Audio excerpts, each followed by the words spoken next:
दोस्तों नमस्कार। आज हम बात करेंगे देश के अंदर होने वाले घोटाले और करप्शन के बारे में।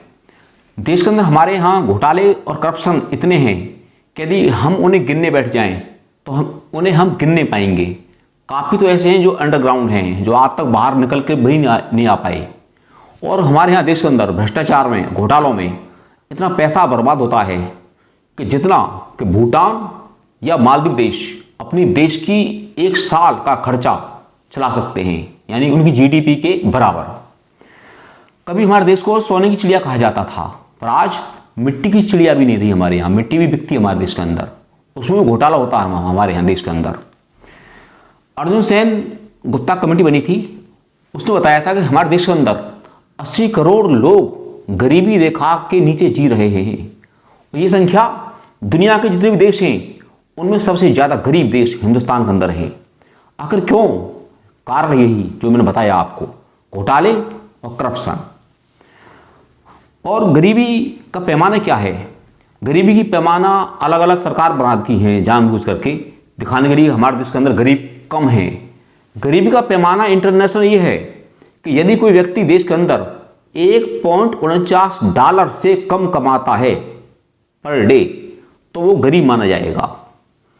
और राजीव गांधी ने खुद कहा था कि केंद्र सरकार ₹1 भेजती है तो वो नीचे तक जिसको आवश्यकता है, जो नीडी है, उसके पास 15 पैसे आते हैं, 15 पैसे। आखिर ये सिस्टम किसने बनाया? इसका जिम्मेदार कौन है? इनके बारे में विचार करने की हमें आवश्यकता है। आज मोटे अर्थों और बताता हूँ आपको मैं।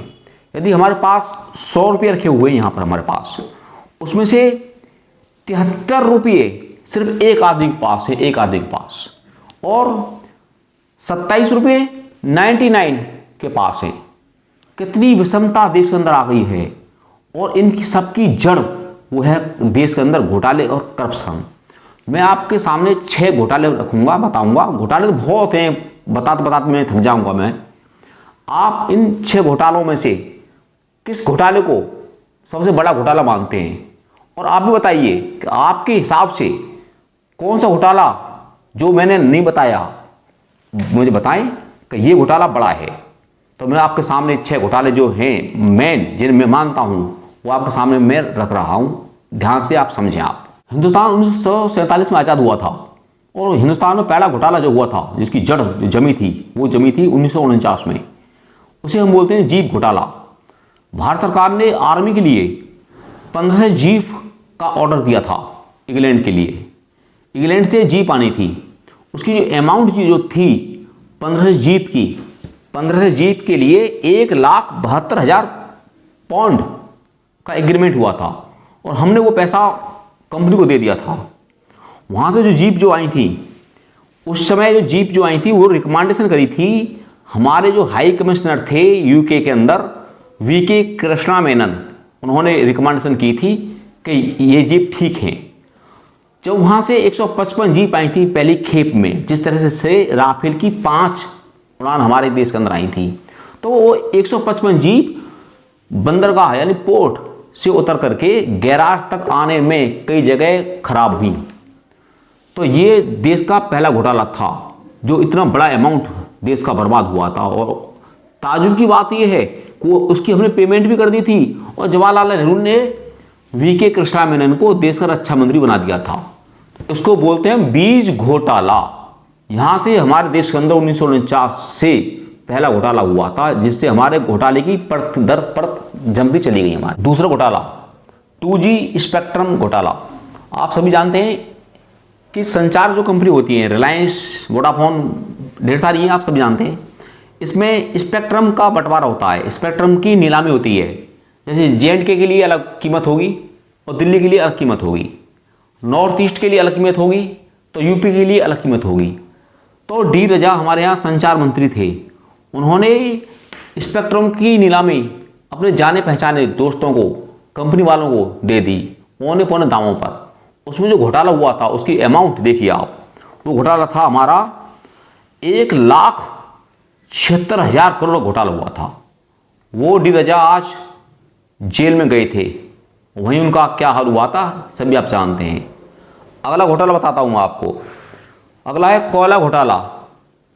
इस पर मुझे बहुत आश्चर्य होता है कि कोयला घोटाला हुआ था जब देश के प्राइम मिनिस्टर हमारे मनमोहन सिंह थे, और कोयला मंत्रालय भी मनमोहन सिंह के पास था। कोयले की खदानों की नीलामी हुई, कंपनियों ने बोली लगाई, सरकार के जो चमचे थे या कहिए आप दलाल थे, उन्होंने अपने जानकारों को कोयले की खदानों की कीमत, कोयले को दाम पर दिलवा दी। उसमें जो घोटाला हुआ था वो था 1,86,000 करोड़, यानी कि 2G से भी 10,000 करोड़ फालतू। अगला घोटाला चारा घोटाला। चारा घोटाले के बारे में आप सभी जानते हैं। इसके अंदर 950 करोड़ रुपए का घोटाला हुआ था पशु के नाम पर। पशु चारा खाते हैं, पर हमारे यहाँ तो नेताओं ने चारा खा लिया, और रिकॉर्ड में न पशु, न चारा, न कोई उनका उपचार, न कोई उनके लिए दवाई, न उनके लिए कोई देखभाल, और कागजों में सारा दिखाया। उसमें 950 करोड़ रुपए का घोटाला किया। किन्होंने? जानते हो, लालू यादव ने। कहाँ पड़े हुए हैं, क्या हाल है, सभी देख रहे हो आप। अगला घोटाला स्टाम्प घोटाला। इसमें 20,000 करोड़ रुपए का घोटाला हुआ था।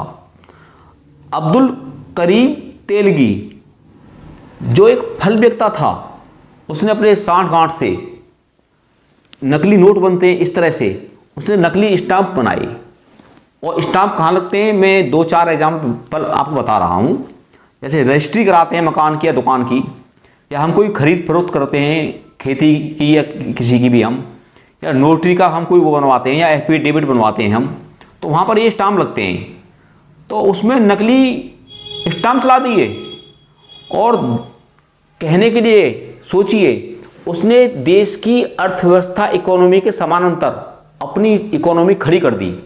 उसमें ये घोटाला हुआ था। देश का जाना माना स्कैम, हर्षद मेहता स्कैम, जिसे सभी जानते हैं आप। जब देश के अंदर 1991 में नई इकोनॉमिक पॉलिसी लागू हुई थी, तब हर्षद मेहता ने इसका फ़ायदा लेकर के 1992 में इसका फ़ायदा लिया और बैंकों से लोन लेना शुरू कर दिया।